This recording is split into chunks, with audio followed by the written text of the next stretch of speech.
Hi, welcome to my channel. My name is Anne and today I'm giving you my 2022 reading stats as well as my 2023 reading plans. This is the first time in months that I'm making a video again, so I think I might be a bit rusty and I'll have to figure out how all of this works again. I stopped making videos for a while because I was I'm not sure if burnt out was the right word, but I wasn't really feeling the joy of making videos anymore. Making booktube videos was supposed to be a hobby, but it didn't really feel like it anymore, and the editing was feeling like a chore, and it was just adding more stress than it was adding fun and fulfillment. So I decided to just stop doing it for a while, and now that the new year has started, I'm feeling the itch again. I was kind of feeling the itch again already by the end of the year, end of last year, because I love making all of those end of the year videos, my favorites of 2022, my stats, all of those things. So I'm a bit late, but I might still make a video of my favorite books of 2022 if anyone is interested, and probably also if nobody is interested, because I'm interested. The reason why I didn't make any videos at the end of the year, even though I wanted to, was because I was busy doing a last minute sprint towards 100 books. I managed to read 100 books in 2022, which is by far the highest amount of books I have ever read. And to accomplish that, I had to read 18 books in December. And halfway through November, I didn't have this goal. I thought there was no way I was going to reach 100 books, so I wasn't even going to try. But then December started and I already finished one book on the first day of December, and I was feeling in the reading mood, so I decided why not, and I set myself that crazy goal. By the end of December I was kind of cursing myself for doing so, because I still had to finish 2 books at the last day of the month of the year, but I managed to do it and it was a lot of fun all in all, and I'm so proud that I managed to read 100 books. Of course it doesn't matter how many books you read, but to me it felt like an accomplishment, and I'm not going to try to do it again this year. I haven't even set a Goodreads goal, but we'll get to that in a minute. First I just want to go through my 2022 stats, like I said. I've got my StoryGraph stats over here, and maybe if I'm feeling like it, I'll put them up on the screen over here. I'll leave a little bit of room.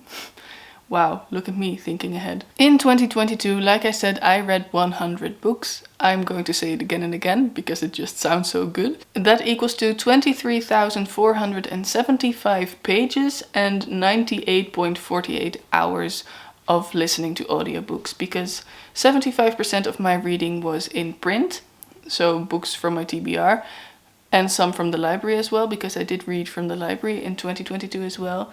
10% was digital, so ebooks, and then 15% was audiobooks. 84% of the books I read were fiction and 16% was non-fiction. And as for page numbers, 56% of the books I read were 300 pages or less. Then there was 40% that was 300 to 500 pages, and 4% were 500 plus pages. My average star rating is 4.0 stars, which sounds about right. I give a lot of books 4 stars. There have been quite a few 5 stars as well last year, and there were some lower than that.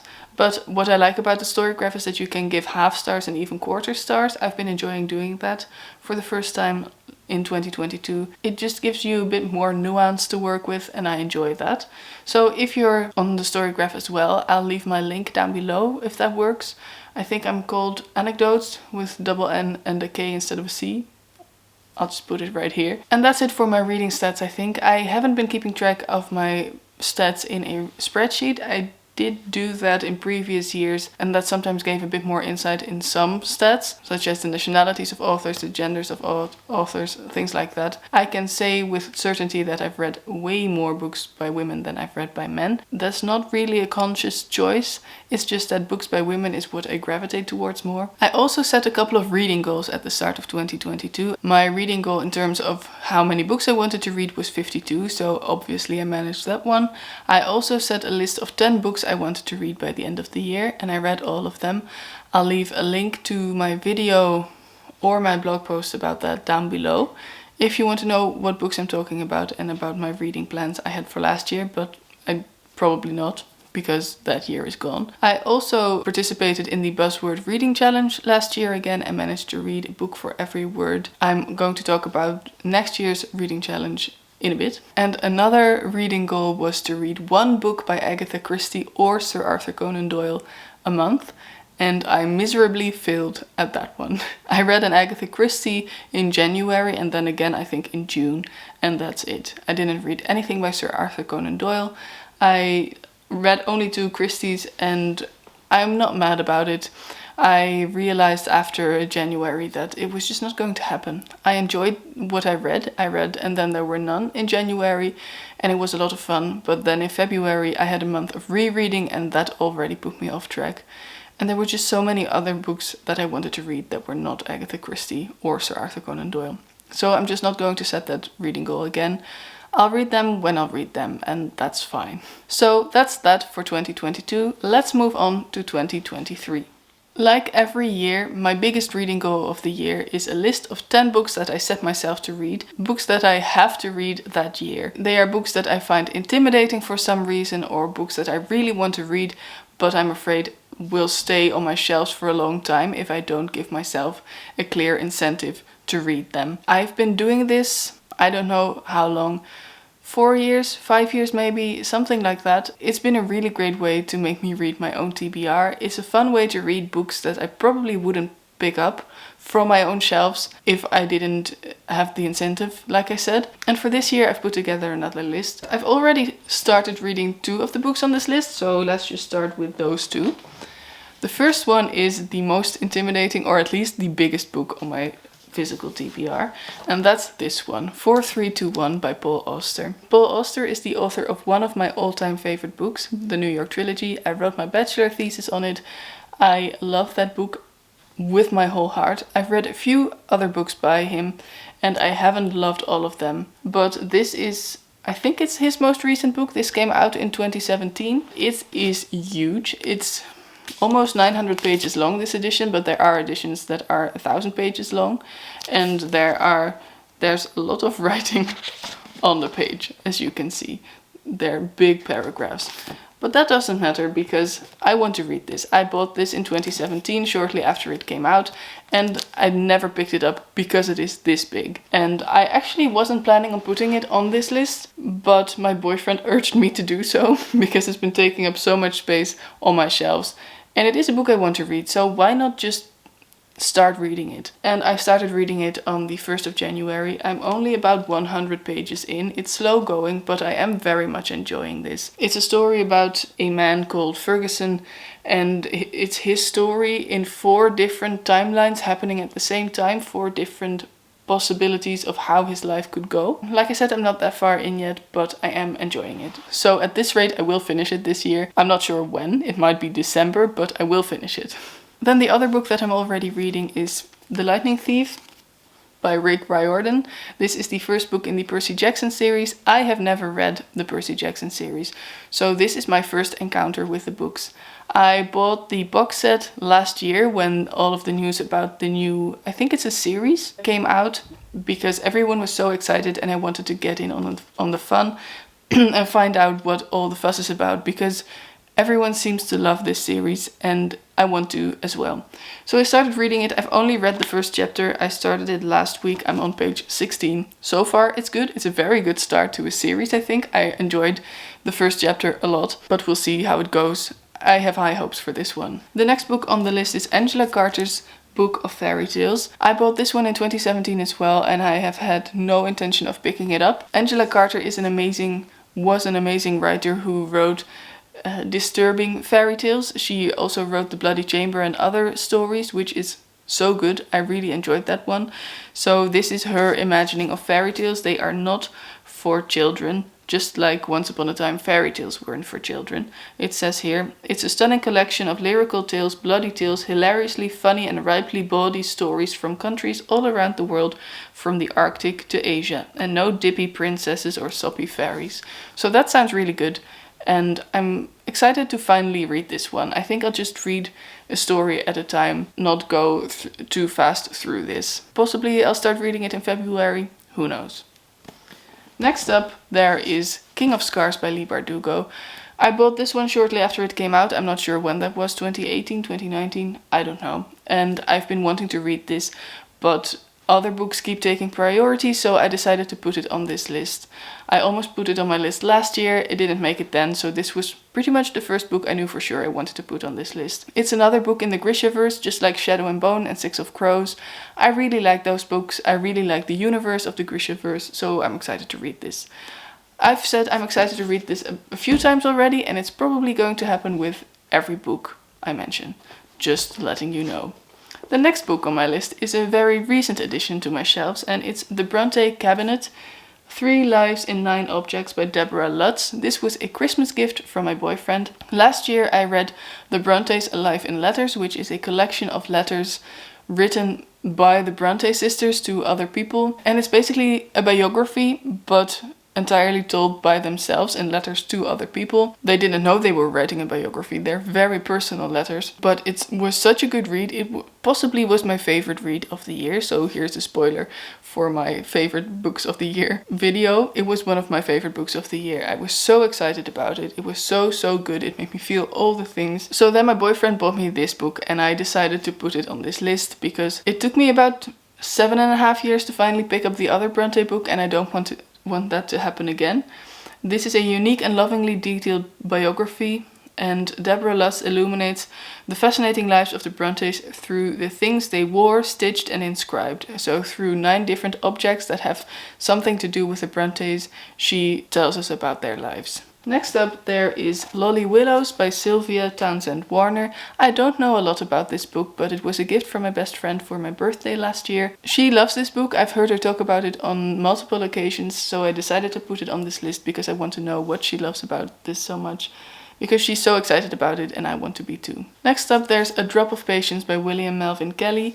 William Melvin Kelly wrote one of my favorite books of all time, A Different Drummer, which was a recommendation from my father in a video experiment I did in 2019, 2020, I don't know. But this is the 3rd book of him that I'll be reading, and I'm very excited about it. Next up there's a YA contemporary novel that's been on my shelves for a long time, and the reason why I put it on this list is because I was planning on reading it in August during the Magical Readathon, and I already made an Instagram picture for it, quite a nice one, I think, but then I didn't read it, so I had no reason to post the Instagram picture, so I decided to put it on this list. And it's I'll Give You the Sun by Jandy Nelson. I know very little about this book.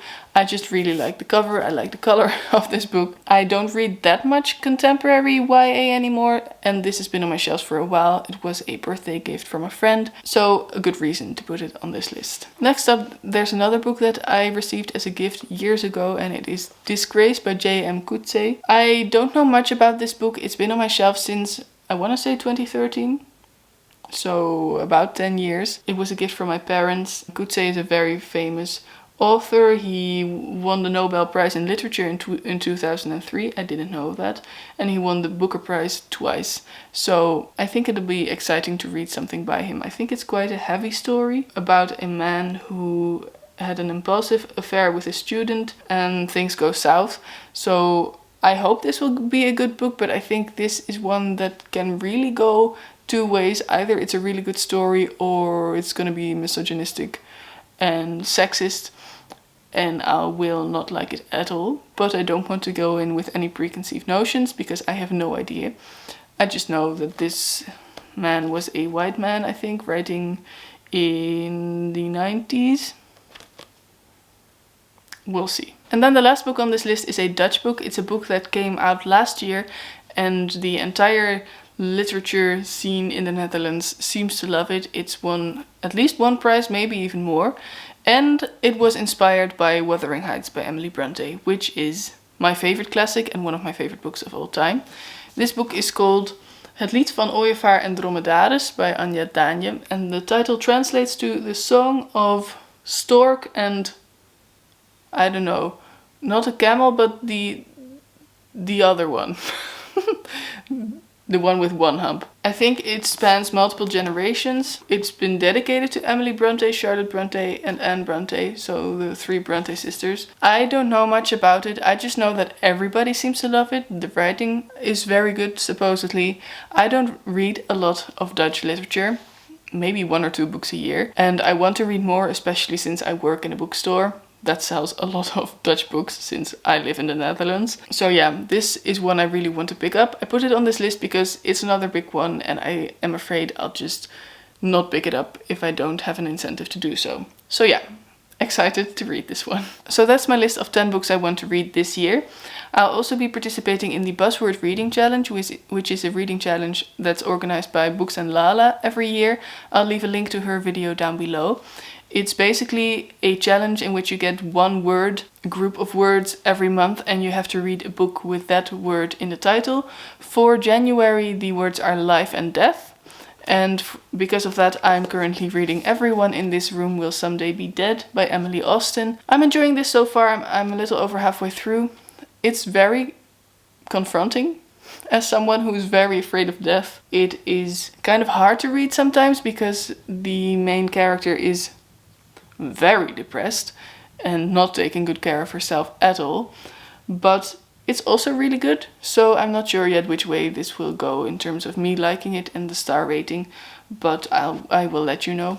And then the last challenge I'm doing this year is, I'm not entirely sure what the title of it is, but it is a kind of a choose your own adventure thing, yearly challenge that's part of the Magical Readathon, the Aurelia Magical Readathon hosted by Book Roast, which is continually surprising me in terms of detail and world building and everything around that. It's magnificent. I'll leave a link to the Choose Your Own Adventure video down below. For this challenge, you basically get a choice every month. In January, you can either go left or go right. To go left is to start a new series, and to go right is to finish a series.